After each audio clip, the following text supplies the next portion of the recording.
Permettez-moi de vous présenter les personnes qui sont autour de nous. Je vais commencer par le jeune homme qui est ici, qui s'appelle Jens Ulrich, si j'arrive bien à prononcer comme il faut.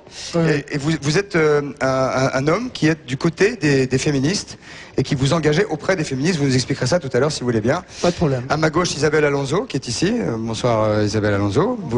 Vous êtes la présidente des chiennes de garde.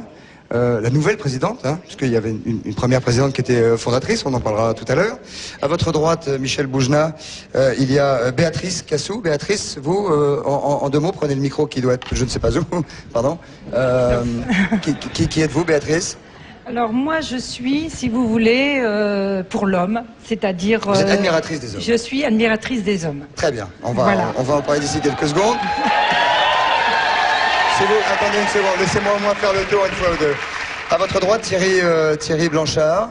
Et vous, Thierry, on peut considérer que vous êtes un macho, n'est-ce pas? Bah, disons que les féministes, c'est comme ça qu'ils nous appellent, oui, c'est vrai. Puis moi, je suis par contre un admirateur des femmes. Très bien. Vous allez bien vous entendre. Laissez-moi faire le tour, s'il vous plaît, sinon on n'est pas rendu.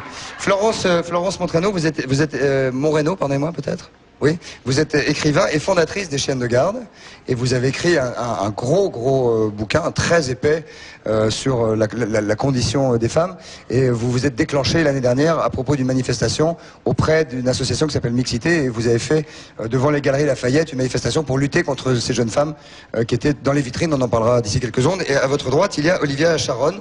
Vous, Olivia, vous êtes une femme macho, vous. Voilà, moi je suis une femme macho et j'ai l'impression d'être un homme dans la peau d'une femme. C'est-à-dire que grosso modo, votre homme ne travaille pas et vous ne passez jamais l'aspirateur. Jamais, mais ça s'arrête pas. Ça s'arrête pas. Non, ça. j'imagine, mais on verra ça un petit peu plus tard, voilà. si vous voulez bien. J'aurais vous proposer le 3615 par le Minitel code TF1 plus le téléphone pour un sondage que nous faisons et à la fin de l'émission, on donnera le résultat du sondage et vous verrez la question en faisant le 3615 code TF1 et le téléphone. Faudra peut-être que je donne le numéro, non? Peut-être, hein, Véro, je vais le donner d'ici quelques instants. Pour l'instant, la première question, je voudrais la poser à Thierry, puisque vous dites que vous adorez les femmes, que vous êtes un macho parce que les féministes vous appellent comme ça, mais vous dites qu'une main aux fesses, c'est pas grave.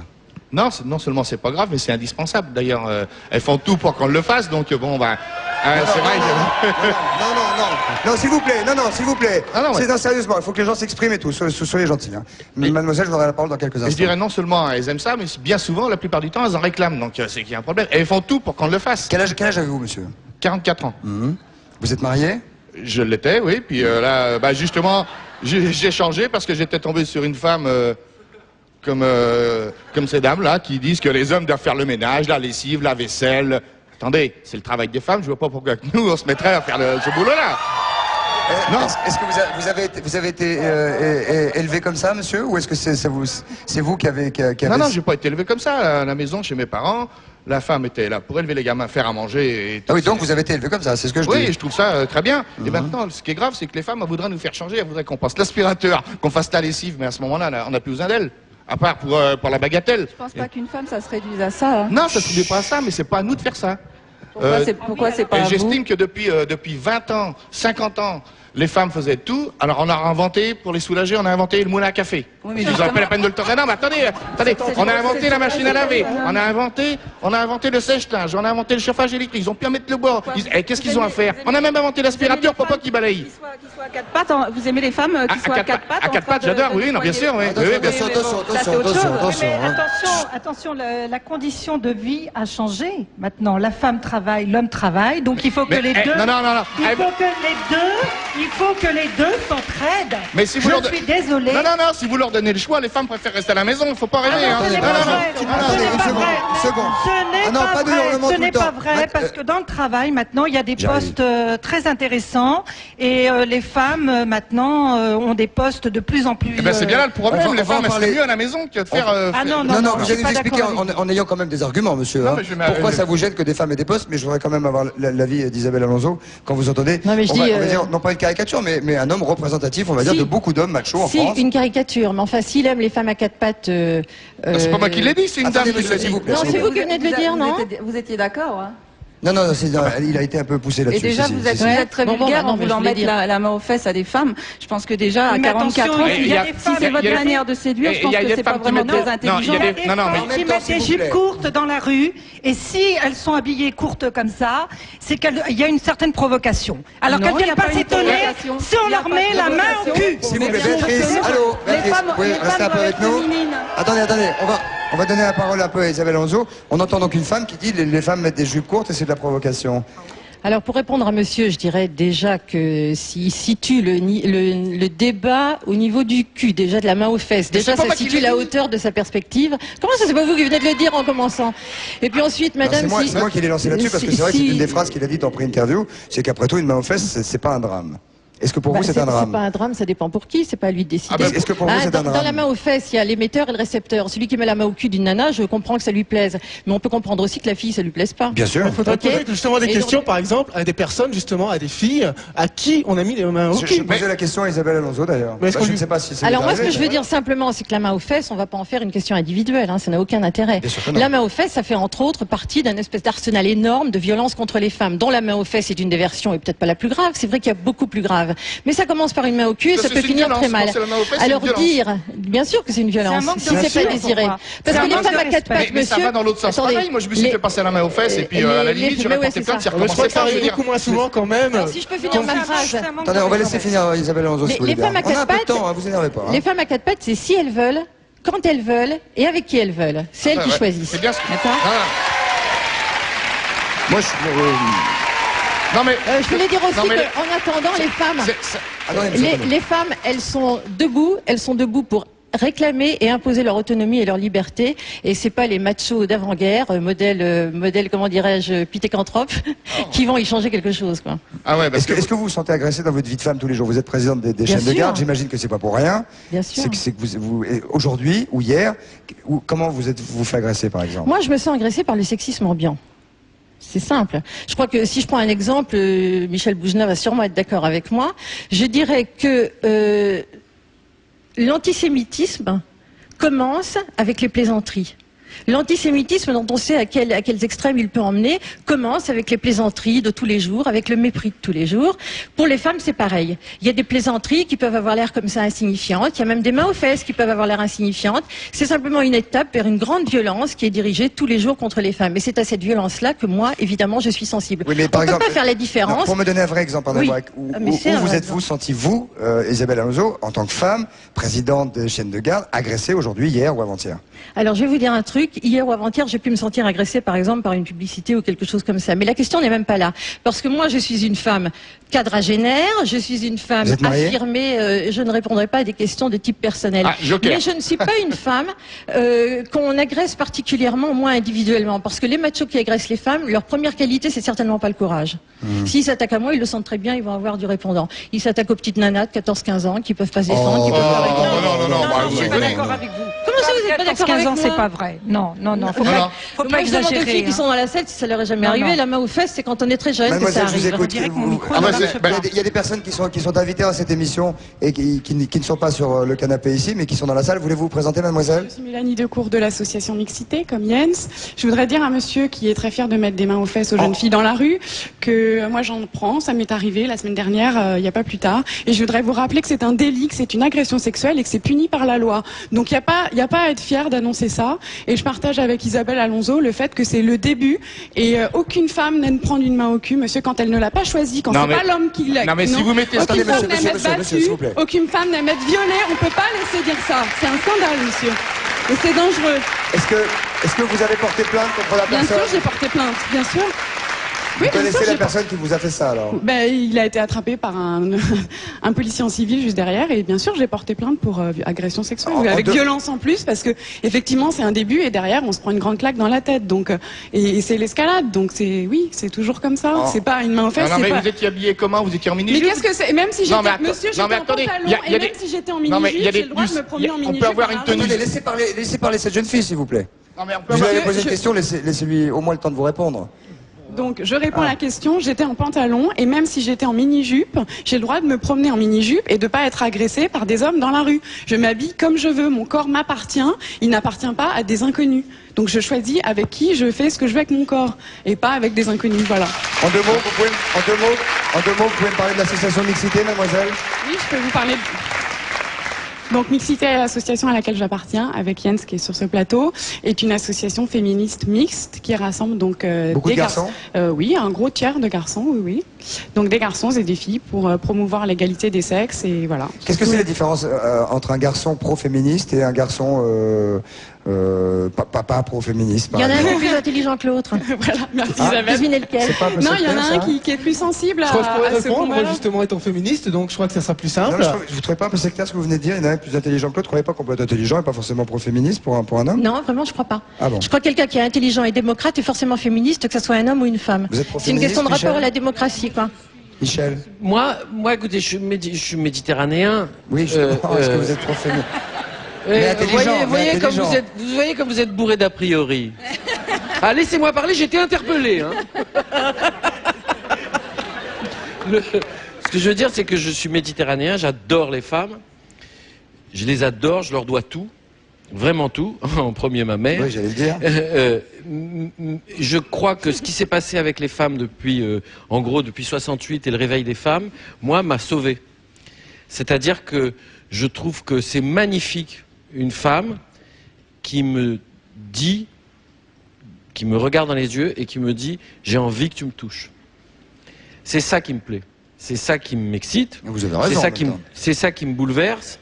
Et je trouve que le parcours qu'ont les femmes aujourd'hui est magnifique. Je suis absolument pas comme monsieur, bien que méditerranéen, bien qu'adorant les femmes, bien que...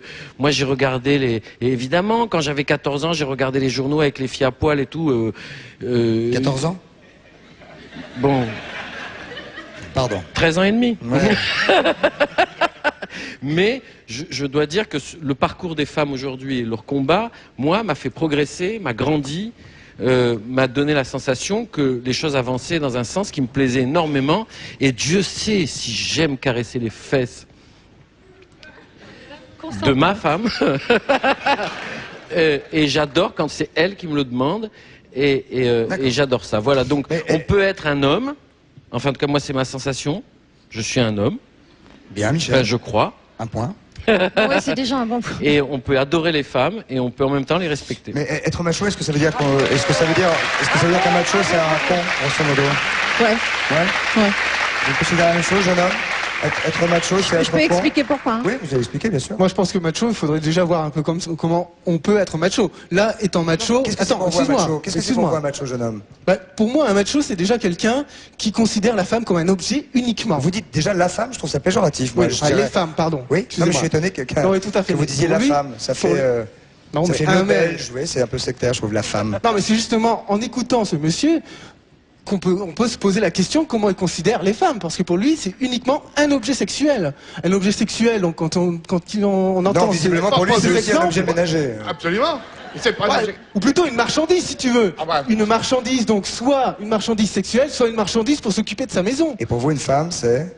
Pour moi une femme c'est un individu qui peut s'épanouir justement et qui doit s'épanouir et qui actuellement dans un système tel qu'il est, ne peut pas s'épanouir totalement.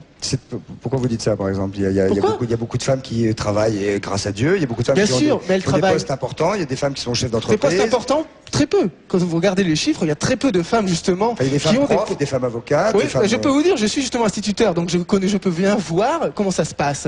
Dans le milieu de l'éducation nationale, la majorité des femmes sont justement dans le primaire, c'est-à-dire là où on est beaucoup plus au niveau des enfants, ce qui est, on pourrait dire, le plus dévalorisé au niveau de l'éducation nationale. Ensuite, peu à peu, plus on monte, plus on arrive à des postes de pouvoir, des postes de responsabilité, et là, ça s'inverse. Et c'est justement les hommes qui sont beaucoup plus nombreux, par exemple, à l'université. Est-ce que notre pays est le seul à se conduire comme ça, si tant est que ce soit une volonté délibérée, ou est-ce que c'est dans le monde que la chose est ainsi faite? De toute façon, c'est un peu partout pareil, oui. Pourquoi vous rigolez, on peut se poser la question pourquoi. Parce que vous êtes marrant. Ah, c'est gentil. C'est pas faux, remarque. Et je ne suis pas que marrant, mais je ne peux pas parler de ma vie privée. Mais cela dit, je pense que, juste une phrase, je pense que c'est pas seulement une question de bêtise ou d'intelligence, c'est aussi une question de culture. Je voudrais reprendre la phrase que vous voyez dans l'écran, parce qu'on n'en a pas là devant, j'aimerais bien qu'on nous les branche. Sans les femmes, il n'y aurait pas d'hommes, alors que pourrait répondre un macho là-dessus. C'est vrai que sans votre mère, vous ne seriez pas là, monsieur. Non, mais de toute façon, il faut les deux pour créer le monde, c'est vrai. Mais par contre, les femmes, on en a tellement donné que maintenant, ils voudraient en faire plus encore qu'avant. Mais pourquoi vous dites « ils voudraient » en parlant des femmes? Les femmes, ouais, elles, parce qu'on se demande si ce sont des mecs ou des femmes maintenant. Elles veulent tout dirigeanter, c'est pas difficile. Ah ben ça m'étonne pas que vous ayez des problèmes, vous. Faudra qu'on vous explique la différence. Des problèmes sur quoi, moi? Non, mais vous voyez pas si je suis un homme ou une femme, là, vraiment? Ben, je me demande avec votre réaction. Ouais, de toute façon, vous, d'après vous entendre, les hommes, faut les abattre. Je sais pas ce que les autres pensent. Non, mais... On a tellement fait pour vous que vous en voulez encore plus. On n'arrête pas de vous en faire. On a tout fait pour vous. Attendez, il y a un monsieur qui gesticule depuis 1 heure et qui n'a pas l'air content. Qu'est-ce que je peux faire pour vous? Vous avez un micro, monsieur? Non? Ben, on va vous faire passer un micro, monsieur. Pour l'instant, sans micro, ça va être un petit peu compliqué. Si on peut passer un micro, monsieur, mais on va pas faire le tour toute la soirée non plus. Hein. On a déjà eu un monsieur Chombier tout à l'heure, début d'émission. Vous avez vu, monsieur Chombier? J'ai vu monsieur Chombier, j'étais impressionné. Impressionné. Monsieur, je vous écoute.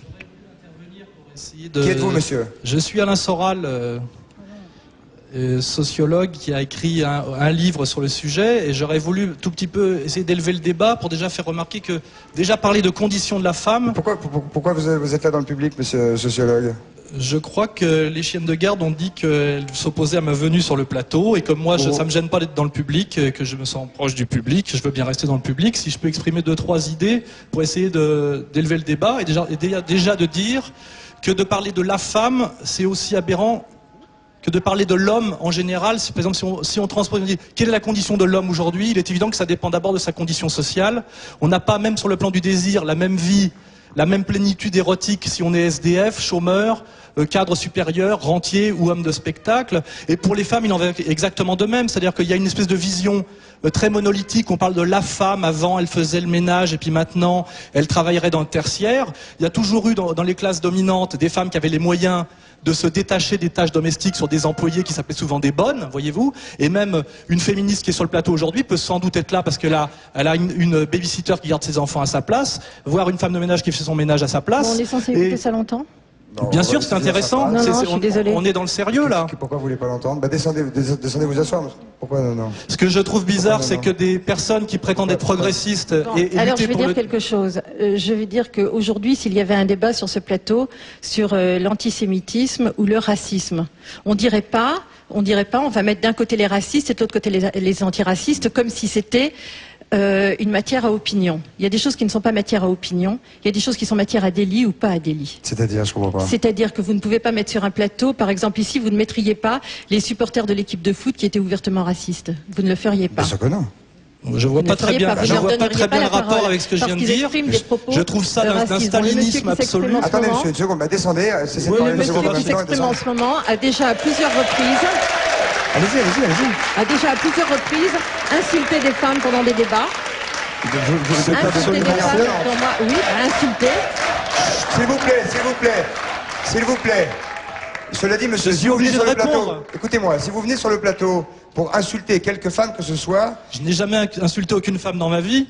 Ça, c'est pas vrai. J'ai fait des études supérieures, j'ai écrit un livre que tout le monde peut lire, sur lequel il n'y a pas une phrase insultante, sauf si on la sort de son contexte. Et ce que je viens de dire n'avait rien d'insultant. J'ai simplement que de parler de conditions de la femme, c'est aussi stupide que de parler de conditions de l'homme, et de penser que le balayeur malien ou que le plongeur tamoul humilie d'une quelconque façon, par exemple une bourgeoise du tertiaire qui mange dans un restaurant et qui lui fait faire son ménage, c'est d'une stupidité absolue, et ça ne fait pas honneur aux femmes qui prétendent penser que de réduire le monde à une telle vision stupide, car il est évident que la condition des hommes ou des femmes dépend d'abord de leur statut social, et que...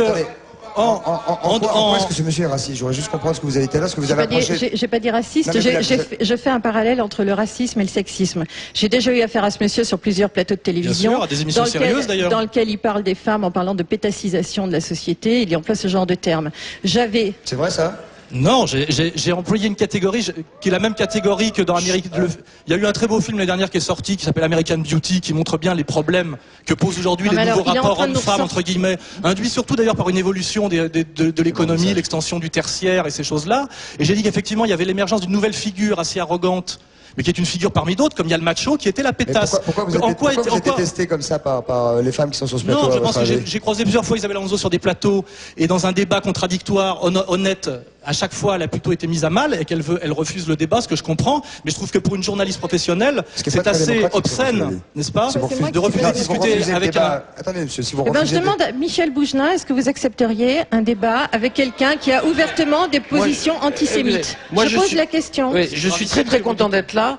Je suis très content d'être là, mais je veux dire, pour que je prenne vraiment parti, il faut que vous vous disputiez. Après, je dirais, non mais Isabelle, on se connaît pas, et je suis très content de vous rencontrer. Ce monsieur a un discours, bon, que je pense que le SDF comprend pas tout à fait, parce que vous avez une terminologie que moi j'ai du mal à suivre. Non, je veux dire qu'un SDF n'a plus de désir, par exemple, il a plus de sexuel parce qu'il est descendu trop bas dans la société, c'est ça que ça veut dire. Et que souvent, mais ne me demandez pas maintenant de prendre parti. Je prendrai parti tout à l'heure. Et si je pense que monsieur est con, si vous étiez dans le cas inverse, monsieur Boujna, je prendrais parti tout de suite. Mais non, mais je viens de l'écouter, j'ai rien compris de ce qu'il a dit. Je ne connais pas ce mec-là. Isabelle, c'est difficile pour nous de penser que ce monsieur est à approcher d'un antisémite ou d'un raciste, alors qu'on est en train de parler de la condition féminine, des femmes, de votre combat, écoutez, etc. Dès qu'il va vous traiter de pétasse, je vous jure, j'interviens. Voilà, moi aussi, promis. Et je pense pas que vous permettrez un mot de travers, monsieur, sinon non, d'ailleurs, je crois que pour l'instant, j'essaie de dire des choses sensées, j'essaie simplement de dire que... Qu'est-ce qui vous gêne pour qu'on comprenne avec des mots qu'on comprend, pardonnez-moi?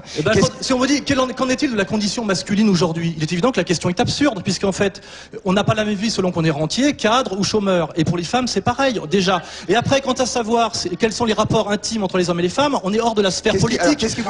On n'imagine pas une manifestation de cocu exigeant que l'État prenne des mesures contre les femmes légères ou les femmes fatales. Ça n'a pas de sens. En quoi rapprochez-vous de cela du combat des féministes, monsieur? Parce que le combat des féministes est souvent là pour occulter le fait qu'en fait, les femmes ne sont pas une catégorie sociale, et qu'en fait, la dernière fois qu'on a fait une manifestation soi-disant de femmes dans la rue, elles étaient entre 900 et 2000, parce qu'en fait, on ne fait pas descendre une caissière de chez Auchan, une rentière et une cadre supérieure pour aucune cause commune sur le plan politique. Alors que quand on dit qu'on va défendre, par exemple, l'intérêt des infirmiers comme catégorie hospitalière, il y a des hommes et des femmes qui descendent ensemble pour lutter. C'est-à-dire que ce ne sont pas des vrais sujets de lutte sociale. Madame Moreno, je voudrais votre avis, puisque vous êtes allée dans la rue, vous étiez la fondatrice des chiennes de garde. Je ne sais pas pourquoi vous n'êtes plus présidente, mais ça, j'imagine que c'est un truc interne entre vous. Peu importe, dans toutes les associations, c'est comme ça. Hein. Ah bah il y a peut-être des luttes entre femmes. L'association est née au mois de mars et au mois de mai vous avez changé de président. Oui. Il y aurait des rivalités entre les femmes. Et elle était la première présidente, je suis la deuxième, et il y en aurait bien d'autres. Ça, c'est un combat. Nos problèmes. Qu'est-ce qu'il a dit? Donc, non, j'ai pas entendu. Mais Madame Moreno, donc vous êtes à la tête de femmes qui descendaient dans la rue pour montrer votre combat de protection des femmes, c'est cela? En tout cas, ça a démarré avec les Galeries Lafayette et ces jeunes femmes en vitrine. Quand vous entendez ce monsieur, quelle est votre réaction? Qu'on vous entend, on vous a pas entendu depuis tout à l'heure. Vous êtes très sage par rapport à la rue où vous êtes moins sage quand vous êtes dans la rue. Là, vous êtes très sage. Je suis très étonnée d'entendre ce monsieur opposer les femmes entre elles. Je suis très étonnée parce que la dernière manifestation à laquelle j'étais, le 17 juin, avec des centaines de femmes, chiennes de garde, avec des dizaines de milliers de femmes dans le monde, des millions de femmes qui marchaient. Nous étions de tous les genres, toutes les catégories sociales, et nous marchions ensemble parce que ces marches de femmes, la marche mondiale des femmes contre la pauvreté et les violences, c'est quelque chose de magnifique. C'est la première fois dans l'histoire de l'humanité que des femmes marchent contre la pauvreté et les violences. Je vous ferai remarquer, il y a des hommes pauvres. Les femmes sont les 2/3 des pauvres dans le monde. La pauvreté a un sexe, bien sûr que oui. Bien sûr que oui. Vous prenez les proportions de représentation entre sexes à l'Assemblée nationale. Si vous permettez, vous avez à l'Assemblée nationale 90% d'hommes et 10% de femmes. Prenez les statistiques chez les smicards, chez les chômeurs, chez les RMistes, chez les familles monoparentales, chez tous les gens qui vivent avec 5000 balles par mois. Et là, vous inversez les proportions, c'est 80% de femmes et 20% d'hommes. Alors la pauvreté, évidemment qu'elle a un sexe. Le pauvre a un sexe. Tous vos chiffres sont faux. C'est des statistiques officielles. Je suis pas en train de vous inventer des chiffres là. On va exagérer quand même. Mais la majorité des lois bien sûr que la possibilité de s'engager sur cette terre. Je vais entendre Béatrice. Qu'est-ce qui vous gêne dans ce que vient de dire? Si ce sont des chiffres factuels. Oui, c'est des chiffres. Mais c'est commencer de dire bon, il y a tant de pourcentage pour les femmes et tant de pourcentage pour les hommes. Moi, je suis désolée, la pauvreté, elle est partout. Que ça soit pour les hommes ou les femmes. Elle est surtout dans les pays du Sud. Elle est surtout dans les pays du Sud. Les gros bataillons. Vous trouvez qu'il y a le plus de les gros bataillons des pauvres sont effectivement. Le problème, c'est que je suis pas d'accord. Bien sûr qu'il y a des inégalités énormes entre le Nord et le Sud. Bien sûr. Il y a des inégalités énormes chez nous aussi. Et mais elles ne sont pas sexuelles. Attends, laisse-moi parler. Elles ne sont pas sexuelles. Bien sûr, il y en a exactement également aussi chez nous. Mais quand tu vois la proportion justement de femmes au chômage, il y en a beaucoup plus de femmes au chômage que J'ai vu d'hommes. beaucoup moins de femmes mendier dans les rues que d'hommes si on parle des SDF. Je ne sais pas d'ailleurs l'explication, il faudrait me la donner. J'ai jamais vu un arabe mendier dans la rue et j'ai vu très peu de femmes SDF. Des hommes, il y en a des légions. Vous voyez? Alors il faudrait arrêter de mentir ou de délirer. Parce qu'il y a C'est les un deux aspects. sociologue qui parle, il parle de ce qu'il voit dans la rue, c'est amusant. C'est important de descendre un peu dans la rue. Il y a longtemps que vous n'y êtes pas allé, vous. Moi, je voudrais juste dire, c'est un chiffre de l'INSEE, pour l'an 2000, le chômage, c'est 13,9% pour les femmes et 9,8% pour les hommes. Pas 80-20 alors déjà, vous voyez, non, il y a mais une je grosse parle correction. d'une proportion de chômeurs sur 100%, donc ça touche plus les hommes. Chez les moins de 25 ans, c'est 32% chez les filles et 22% chez les garçons. Oui, c'est pas 80-20. Ça, c'est un vrai chiffre. Non, mais- Les familles monoparentales, c'est 80%, ça c'est le chiffre de l'INSEE, donc c'est tout. C'est vrai, Oui, la pauvreté on nous a dit sexuelle, également bien que sûr. c'était les femmes qui demandaient le plus souvent le divorce. Donc dans les familles monoparentales, il y a les femmes qui sont réellement séparées d'un mari, qui ont voulu des enfants toutes seules. c'est pas forcément une Non, violence. mais il faut dire aussi que vous êtes toujours en train de vous plaindre parce que vous êtes pas fatigué. forcément une misère, Alors, vous, non, non, non, mais laissez-moi parler. Si vous voulez pas être fatigué, vous restez à la maison, vous élevez vos gamins. Non, mais laisse-moi, je vous ai laissé parler, laissez-moi parler. Vous élevez vos gamins, on donne un salaire plus élevé aux hommes et vous avez rien. Vous Et moi, je veux gagner mon salaire, je ne veux pas dépendre d'un homme. Mais vous coupez toujours la parole Mais des oui, gens, bien vous. sûr, parce que vous dites des choses qui m'intéressent pas. Vous avez Je un ne peux homme pas en ce être moment à la maison et dépendre d'un homme. Non, mais vous ne me laissez pas parler. Une femme de travailler si elle désire travailler. Le plus dur aujourd'hui, c'est de ne pas travailler parce qu'il faut être riche pour ça. Et moi, dans les classes populaires, je suis désolé si je m'en renseigne un peu, je vois beaucoup plus de femmes qui aimeraient arrêter de travailler parce qu'elles ont 2 gosses et qu'elles ont une double ou voire une triple journée, mais qui ne peuvent pas parce qu'elles n'en ont pas les moyens. Parce que les femmes sont aussi le les plus travail, touchées selon par qu'on la soit en bas ou en haut de l'échelle sociale, n'a pas le même Peut-être sens. aussi parce que les femmes ne sont pas beaucoup aidées par les hommes et que quand elles travaillent toute la journée, elles sont obligées de rentrer le soir à la maison.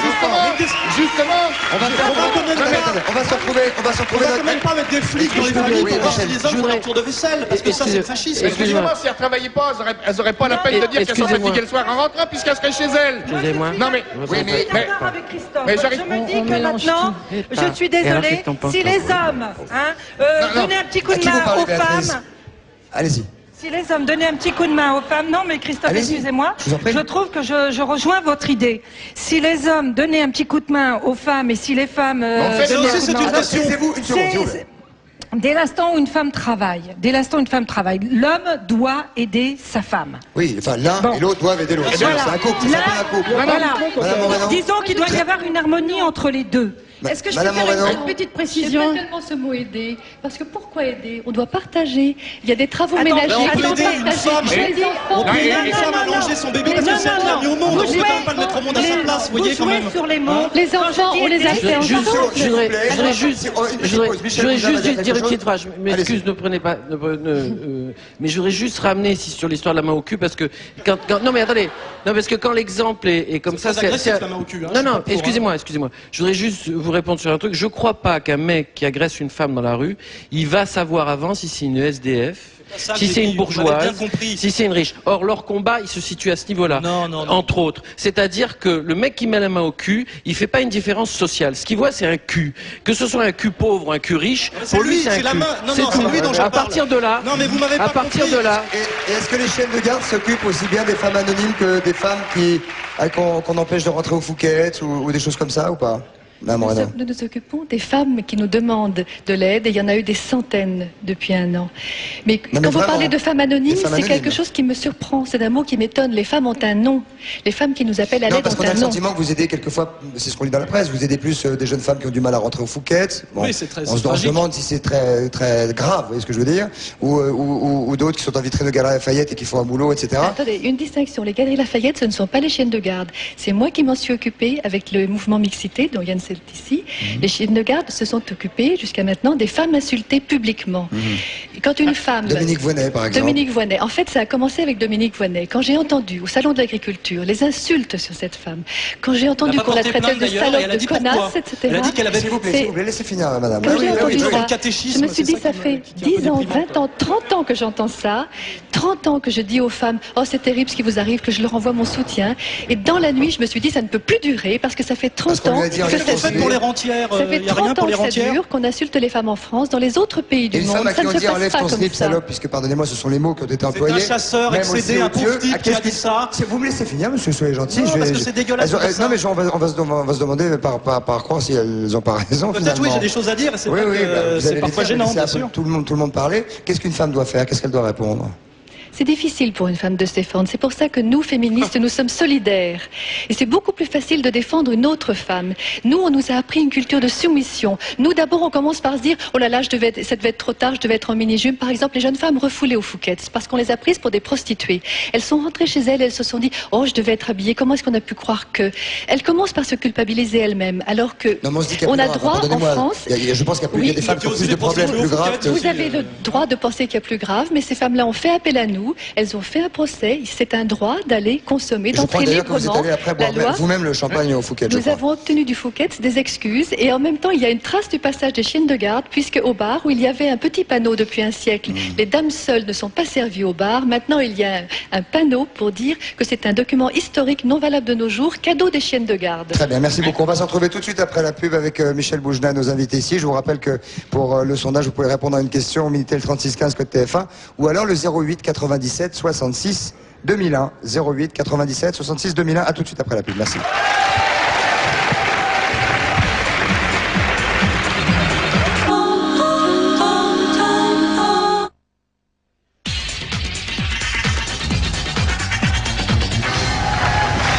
Bien, nous voilà de retour pour cette deuxième partie du débat concernant je ne sais plus quoi dire d'ailleurs. Est-ce que ce débat concerne quoi?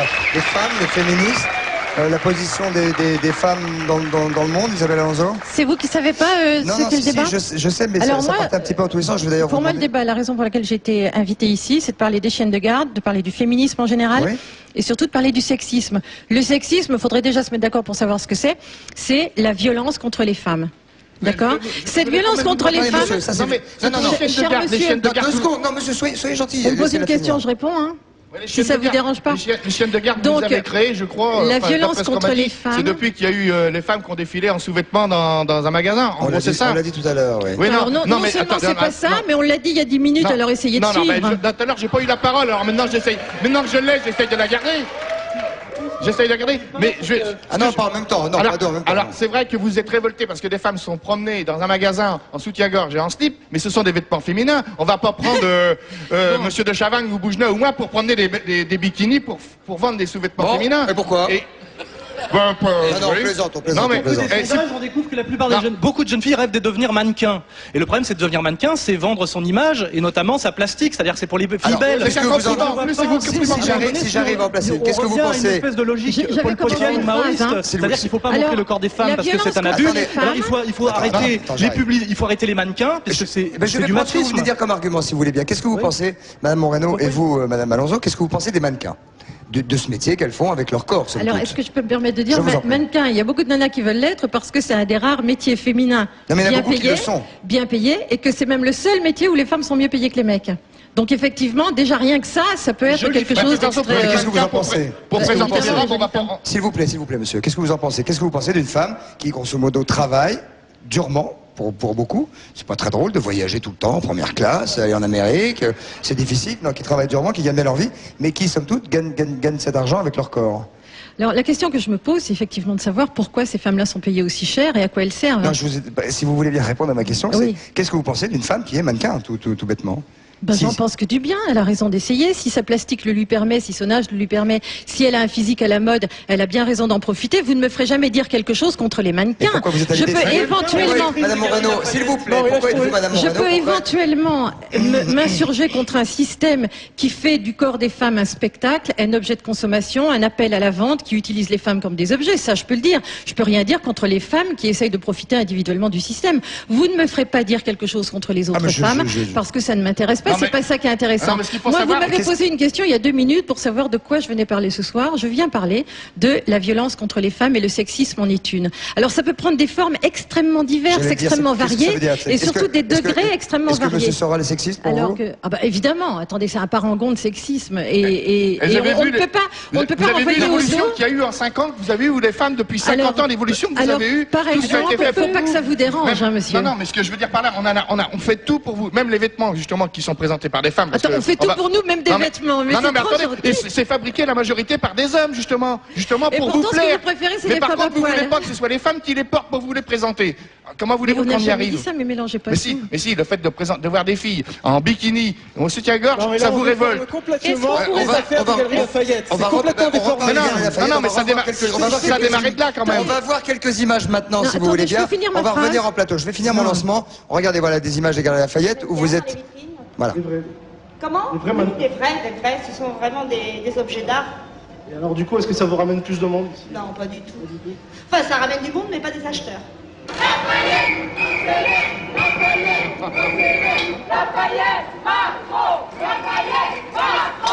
Qu'est-ce qu'on a de dégradant? Ça dégrade quoi? Moi, je trouve que ça dégrade une certaine image de la femme parce qu'on n'a pas forcément à te montrer dans cette situation-là.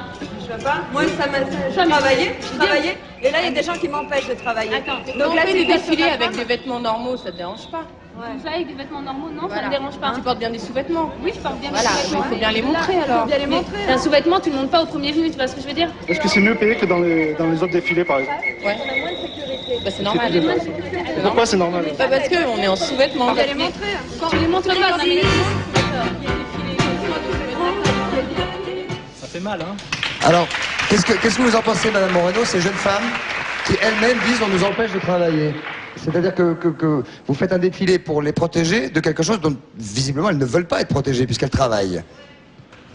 Elles ne défendent pas qu'elles-mêmes. Une femme qui fait quelque chose, elle engage toute l'humanité avec elle. Une femme, c'est notre dignité à toutes. Quand une femme se montre dans une tenue de l'intime, c'est une tenue de l'intime. C'est une tenue réservée à la salle de bain, à la chambre, parfois à la plage, dans la vitrine d'un magasin. À la plage, j'y suis allé le week-end dernier. Vous avez toutes les Michalères. Alors ne dites pas qu'ils sont pudiques quand même. Pas Madame Moreno. Pas Madame Moreno. Pas Madame Moreno. C'est peut-être une chance d'ailleurs, parce que bon. Soyez correct, monsieur, s'il vous plaît. Ah non, s'il vous plaît. Par contre, j'irai même plus loin parce que. Il faut être bien élevé, monsieur, s'il vous plaît. Non, mais je suis bien élevé. Non, pas là. Madame, j'irai pas lui passer la main au cul non plus. Ça peut être tranquille là-dessus. Vous êtes une deuxième fois mal élevé, monsieur. Mais ce que je veux dire, elle critique des gens qui se promènent en maillot de bain, ils vont sur la plage où il y a les femmes qui ont des seins nus. Vous les virez pas de la plage, ces gens-là, quand même. Il y a des lieux pour l'intime, il y a des lieux pour le corps, et il y a du respect dans la vie. Mais le corps, il appartient à tout le monde. Le corps n'appartient pas inintéressant, c'est que le harcèlement sexuel, c'est aussi la pression que subissent notamment les hommes qui ont un pouvoir de séduction assez proche de leur pouvoir d'achat, c'est-à-dire petit. Ils subissent un harcèlement sexuel terrible de la part des femmes et de la mode féminine, et qui est un authentique harcèlement sexuel puisqu'ils ne peuvent pas consommer. Et c'est vrai que je conçois que dans les classes populaires, les hommes, eux, ressentent ça comme une espèce de frustration permanente. On voit des femmes magnifiques en publicité partout, on voit des top modèles partout, et en fait, il ne faut pas oublier que ces femmes ne sont accessibles qu'à ceux qui ont un très fort pouvoir de séduction ou un très fort pouvoir d'achat, et je comprends que ce soit déstabilisant pour les hommes des couches populaires. Qu'est-ce que vous pensez des chaînes de garde d'actrices? Ce que vous appelez harcèlement sexuel par les femmes est organisé par les hommes, pour les hommes, au profit des hommes. Ça rapporte des millions de francs tous les ans. Ça s'appelle le marché, c'est organisé par les hommes, pour les hommes et au bénéfice des hommes.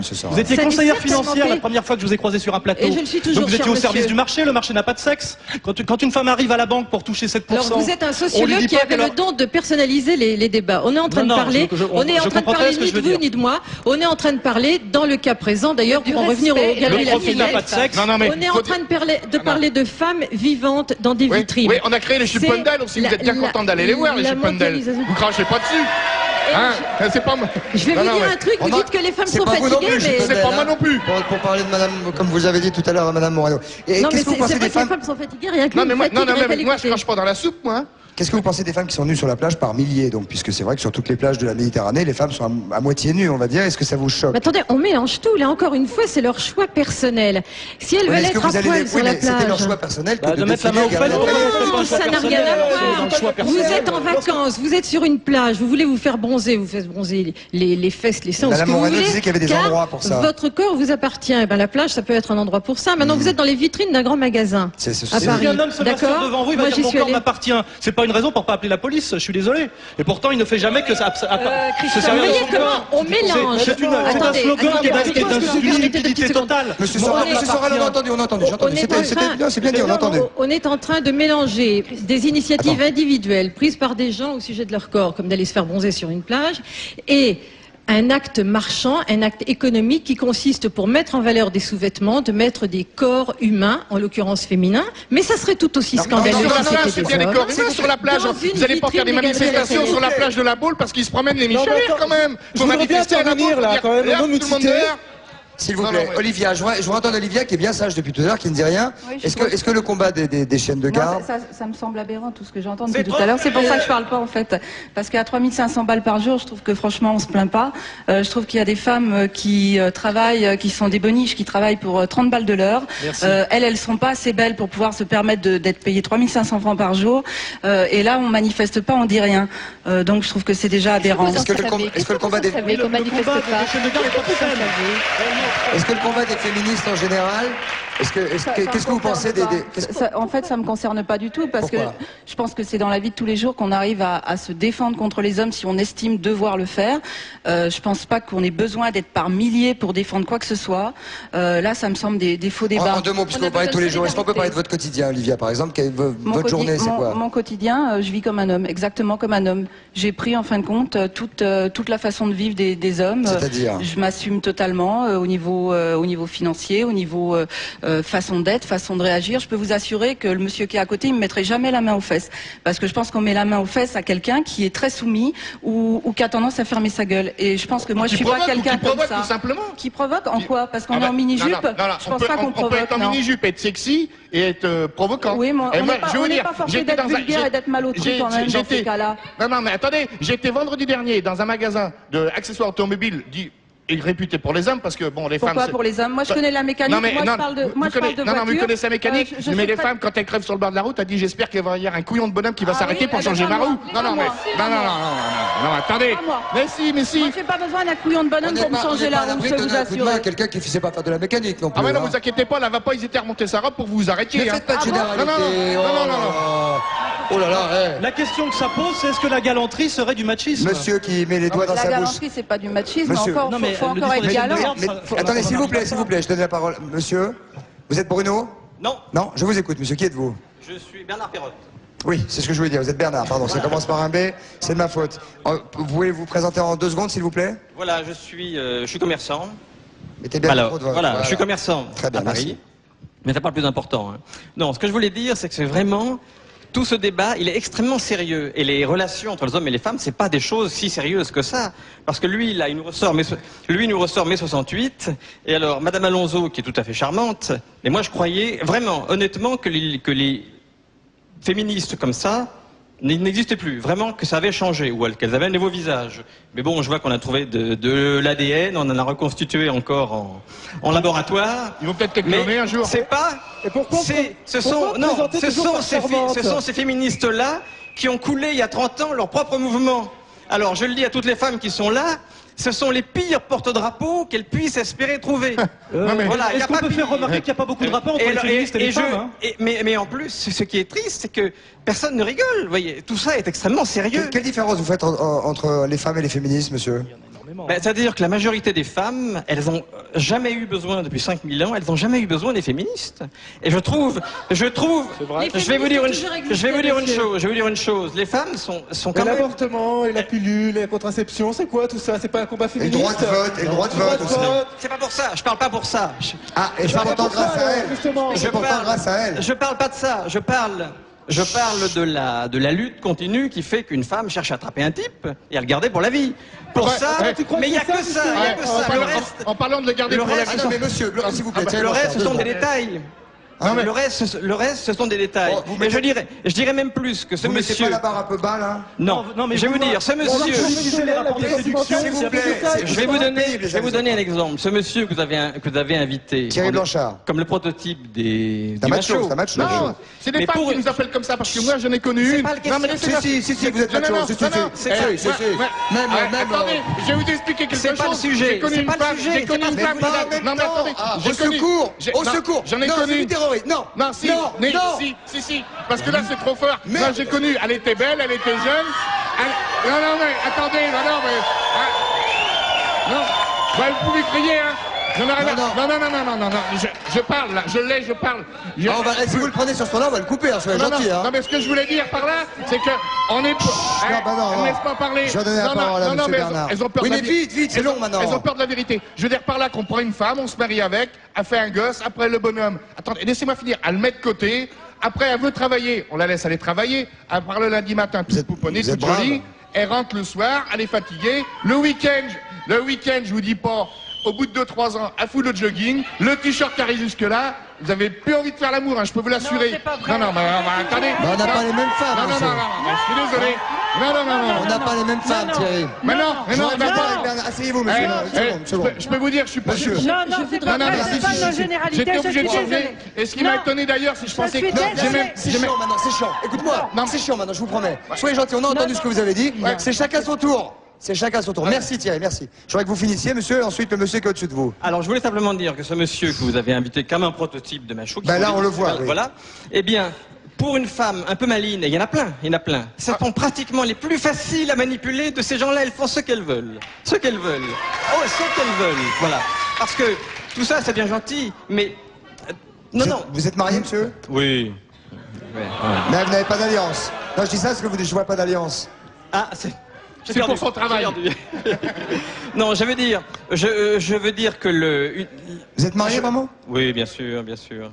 Oui, c'est... Non, pourquoi Non, parce qu'il a un drôle d'avis sur les femmes, donc je voulais l'entendre. Non, mais moi je les admire. Je trouve que simplement, les mouvements féministes auraient tendance à les dévaloriser, les femmes, à dire vous êtes trop nuls, on va vous défendre. Alors que je trouve qu'elles se défendent Qu'est-ce que vous pensez des femmes en politique, par exemple? Mais les femmes ne font pas de politique pour une raison toute bête auquel personne ne pense jamais. Moi, j'en connais plein des femmes, hein. Mais c'est que ça les intéresse pas. Non, puis, vous voyez Madame Boinet, ça les intéresse pas. Elle a jamais tiré un coup de sa vie, enfin un coup de fusil. Je veux dire, mais elle a jamais tiré un coup de fusil, elle a jamais été à la chasse. Vous êtes formidable. Monsieur, qui êtes-vous, monsieur? Bruno Gosset, directeur de la rédaction de FHM. Mais voilà, vous êtes directeur de la rédaction d'un magazine qui s'appelle FHM, un magazine masculin qui marche fort bien. Qui marche fort bien. Mais où est-ce que les hommes exercent encore une domination? Comme par hasard. Qui est un prototype aussi de la presse macho, quand même, un petit peu. Oui, mais c'est pas si clair, parce que je trouve qu'ils sont bien ringards, vos machos, quand même. Mais ce que je veux dire simplement, c'est que les secteurs où les hommes dominent encore beaucoup. On est tous le regard de quelqu'un, monsieur, vous savez. Oui, mais ce sont des secteurs en déclin. La politique, ça intéresse beaucoup moins de monde, et il y a beaucoup de gens qui investissent dans le milieu associatif plus que dans le milieu politique. Comme par hasard, les femmes y sont plus présentes. La métallurgie, évidemment, il y a des hommes, mais ça s'effondre. Le métier de maréchal ferrant, de je sais pas quoi, de boulangerie artisanale, etc. Évidemment, il y a une domination d'hommes, mais c'est des métiers auxquels on ne s'intéresse plus. Donc les choses sont en train de changer. Vous allez trouver deux machos de service qui n'ont pas compris grand-chose, parce que s'ils arrêtaient de mettre la main au cul des filles, peut-être que elles se sentiraient plus en sécurité, qu'elles seraient plus souvent en mini-jupe, ça vous arrangerait, mais vous n'avez pas compris. Donc voilà, je pense que des machos comme ça, on n'en fait plus. C'est votre fonds de commerce pourtant, le machisme. Mais non, mais nous on rame pour être macho. C'est très difficile d'être macho, on y arrive à peine. C'est un par rapport métier. Justement, en disant que les femmes, que les hommes ont tout perdu. Ça m'étonne de dire ça. Quand tu vois que les hommes n'ont pas tout. Non, mais il y a des tonnes c'est loin. Attends, les hommes, en fin de compte, sont toujours. C'est toujours les femmes qui sont le plus au chômage. C'est toujours les femmes quand même aussi. Les femmes sont majoritaires dans l'administration, dans l'éducation nationale. La majorité. Il y a des secteurs où les femmes sont majoritaires. Les hommes n'ont rien perdu du tout. Les hommes, c'est toujours, ils dominent toujours. Attends, lorsqu'on voit la violence, les hommes. C'est pas une catégorie sociale, les hommes. Est-ce que le petit smicard, il n'a jamais rien dominé de sa vie? On dit les hommes, ça n'existe pas. C'est vrai qu'on met ça au niveau le sujet de ce soir n'est pas socio-professionnel. C'est ça la liberté. Non, là on parle des hommes et des femmes. Le débat de ce soir n'est pas. Est-ce que je peux dire un mot sur le débat de ce soir, si j'ai bien compris, c'est la raison pour laquelle je suis venue, ne concerne pas une vision du 19e siècle de la lutte des classes. C'est pas de ça qu'on est en train de parler. On est en train de parler, c'est la raison pour laquelle on m'a invité, par exemple, des féministes et des chiennes de garde. Alors je voulais dire une chose, les chiennes de garde réagissent quand on insulte en public une femme publique. On insulte... Pourquoi une femme publique? Alors justement, je vais vous expliquer si j'ai une chance d'arriver à la fin de ma phrase.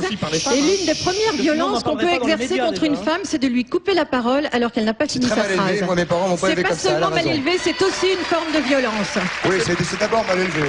C'est d'abord une forme de violence. Ouais, et je ne suis pas ici pour qu'on soit courtois avec moi, mais simplement pour que de manière un peu démocratique, on me laisse terminer ma phrase. Très bien. Alors il y a deux choses. Quand on défend une femme publique, c'est-à-dire une femme qui est en position d'exposition, une femme exposée, qu'on s'aperçoit que cette femme, bien qu'elle soit arrivée au fait de ce que la société d'aujourd'hui peut procurer à une femme en termes de réussite, en termes de pouvoir, et qu'on voit que cette femme-là est encore insultée, comme a été insultée Dominique Voynet, comme a été insultée Laura Adler, ce ne sont pas de fragiles fleurs de serre qu'on a besoin... Laura Adler, il a été dit qu'elle... Ah, une seconde, Thierry, vous êtes pénible, franchement, là. Soyez gentil. Laura Adler, l'insulte dont vous parlez, c'est intéressant que vous considériez ça comme une insulte. Il a été dit qu'elle piétinait la grille des programmes avec ses talons aiguilles. Et qu'elle était aussi patronne de bordel. En tant que taulière, elle a été traitée de prostituée. Ah, c'est moins sympathique. Moi, je pensais que vous parliez de ça, c'était pas une insulte. Oui, c'était pas seulement les talons aiguilles, moi non plus. C'est pas une insulte que des talons aiguilles. Nous défendons les femmes insultées en public. Ça me gêne que vous défendiez les femmes publiques. Moi, il y a les femmes anonymes qui méritent d'être défendues aussi. Les femmes anonymes n'existent pas pour deux raisons. Et les femmes insultées en public Isabelle Alonso a dit. Isabelle Alonso a dit il y a 20 secondes, on va pas repasser la bande. Mais je peux finir ma phrase? Nous défendons les femmes publiques qui se font injurier en public. Alors, nous défendons les femmes connues ou reconnues parce que si on insulte ces femmes-là, en public, et alors qu'elles sont connues, vous imaginez comment on traite les femmes anonymes et qui ne sont pas en position de pouvoir. Il n'existe pas de femmes anonymes, les femmes ont un nom, et nous les défendons aussi. Nous allons à leur procès, quand elles attendent des procès pour injures sexistes, nous les défendons. Nous avons défendu de nombreuses femmes, et nous, ce que nous voulons, c'est la paix entre mes femmes, et je porte ce ruban blanc qui est inventé par des hommes qui en ont marre aussi du machisme. Et ça signifie, je suis engagée contre la violence machiste et pour la paix entre mes femmes. Et ce ruban blanc, c'est un signe de paix, parce que le combat des féministes dont vous parlez toujours. Justement, il n'y a pas. Alors, attendez. Donc, ce sont les femmes qui ont... Je voulais dire, mais très rapidement, je finis ce que j'étais en train de dire, c'est de dire d'abord qu'en défendant les femmes exposées que tout le monde connaît, on défend aussi toutes les autres, celles que éventuellement vous ne connaissez pas, mais qui sont également l'objet de ce genre de violence. Et deuxièmement, une insulte peut apparaître comme ça, comme une forme de violence un peu faible. Elle naît entre la violence qui insulte et la violence qui frappe, qui viole et qui tue, il y a une différence de degré, mais pas une différence de nature. C'est la même violence. C'est la violence globale sexiste contre les femmes dans cette société. Mais vous, les femmes, vous croyez que vous insultez pas les hommes aussi? Mais par contre, on va pas pleurer, on va pas se plaindre, on fait pas une manif. Je voudrais dire quelque chose et après j'écoute votre... Et je finis ce que j'ai en train de dire parce que monsieur est en train d'aborder une question qu'on nous dit souvent, ça on nous dit mais vous avez qu'à en faire autant, vous n'avez qu'à insulter les hommes. Alors le but de la manœuvre n'est certainement pas de retourner de faire aux hommes ce qu'eux nous font, puisque si on est opposé au fait qu'ils font ça, c'est parce qu'on trouve que c'est pas bien. Vous faire siffler dans la rue, c'est une violence? Bien sûr, mais évidemment, ça peut l'être, ça peut aussi ne pas l'être, ça dépend des fois. Et ce que je voulais dire... c'est quel sifflet qui est une violence? Non, mais attendez, j'y viens. Quand on nous dit qu'on peut retourner, qu'on pourrait retourner cette agression, siffler les mecs dans la rue, etc., c'est pas équivalent. Vous pouvez toujours dire à un mec connard, il va se taire.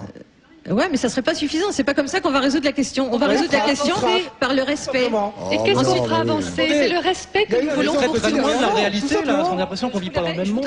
Béatrice. Je voudrais donc poser une question. Est-ce que vous aimez les hommes, pour que les choses soient claires pour ceux qui arrivent dans le bus à l'instant. Voilà, je vais vous dire exactement comment je vois les choses. Bon, est-ce que votre mouvement stipule l'égalité de l'homme et de la femme? Évidemment. Alors, moi, je suis là pour vous, justement, vous dire que je ne suis pas pour l'égalité de l'homme et de la femme. Moi, je reviens du temps d'Adam et Ève, c'est-à-dire que moi, je vois l'homme comme étant le chef de famille, étant l'homme viril. Il est content, voilà, qui me fait l'amour 3-4 fois par jour s'il le faut, parce que je suis très sensuelle, j'adore ça. Je rejoins un peu l'idée de Michel Boujna, c'est-à-dire que lui, il adore caresser sa femme. Eh ben moi, j'adore être caressée par un homme. Je trouve que c'est la plus belle chose qui existe au monde. Et j'estime que quand une femme ne travaille pas, c'est normal qu'elle organise tout à la maison. c'est-à-dire les tâches ménagères, s'occuper des enfants et ceci, cela, je le conçois tout à fait. Mais par contre, si les deux travaillent, il est logique qu'ils s'entendent mutuellement pour faire les tâches.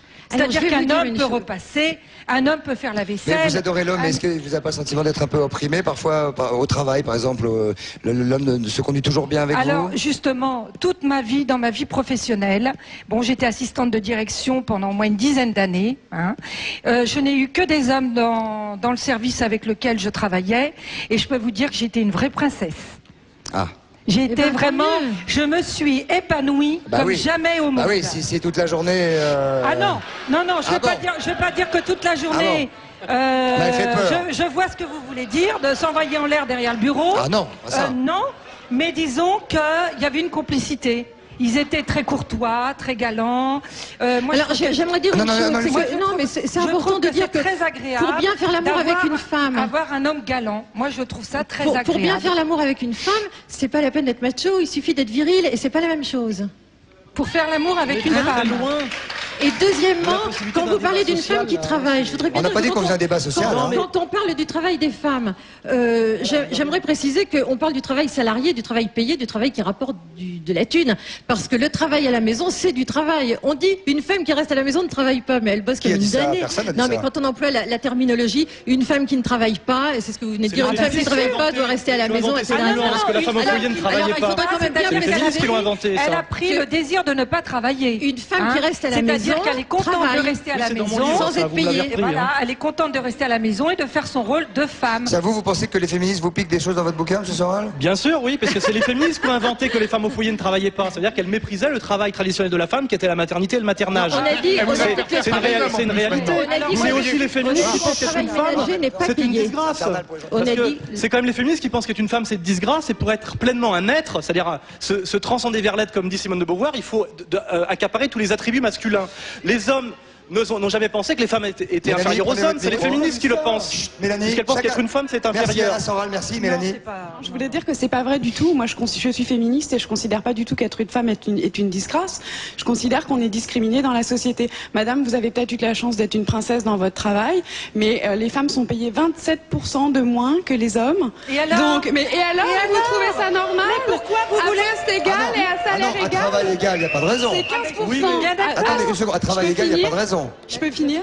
Il y a une loi, c'est à travail égal, salaire égal. Si on prend travail égal, poste égal, expérience égale, c'est 15% d'écart qui reste. 15%, c'est énorme. C'est pas vrai dans l'administration, c'est pas vrai dans le commerce, c'est pas vrai dans les professions libérales. On arrive à l'égalité de l'homme et de la femme. L'égalité des salaires, c'est une égalité. Mais non, je ne suis pas d'accord.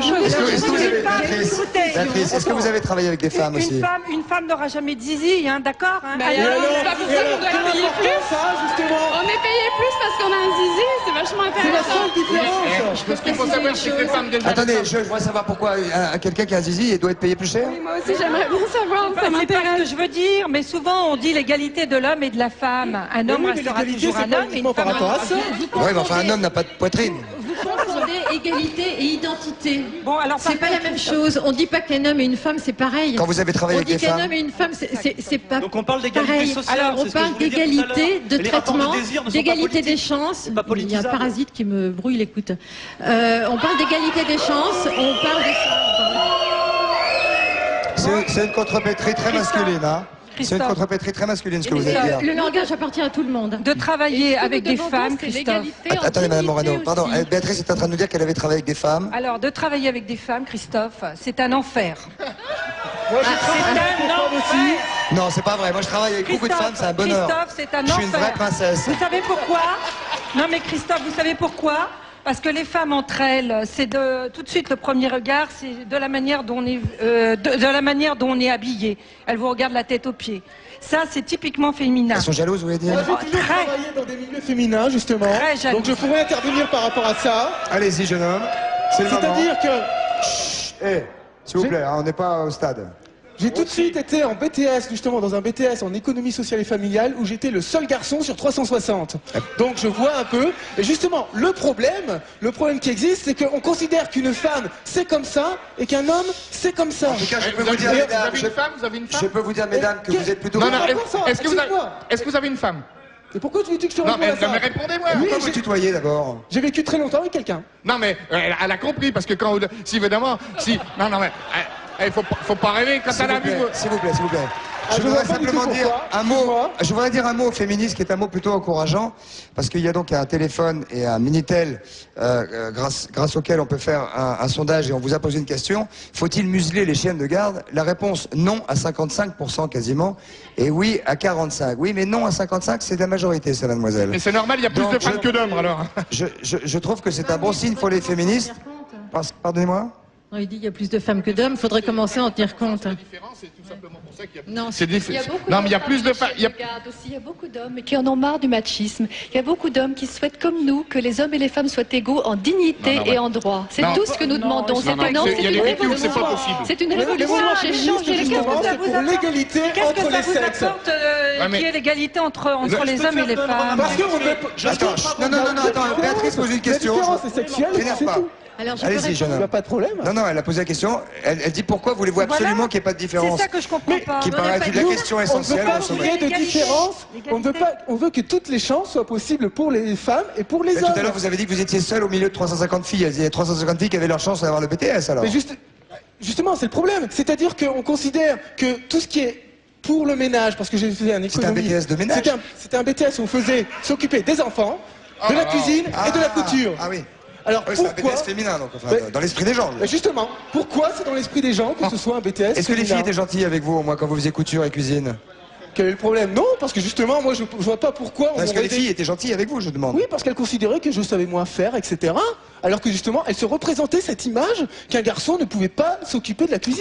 C'est pas leur boulot. Quand vous vivrez avec une femme... Pourquoi ce serait pas leur boulot? Quand la parité des grossesses? Quel âge avez-vous? Dernière La question. parité des grossesses. J'ai 27 ans, j'ai vécu pendant très longtemps avec quelqu'un où on faisait la cuisine ensemble, où on faisait le ménage ensemble, il n'y avait aucun problème. D'accord. Et vous avez vu le résultat? Et alors? Ah voilà, mais voilà.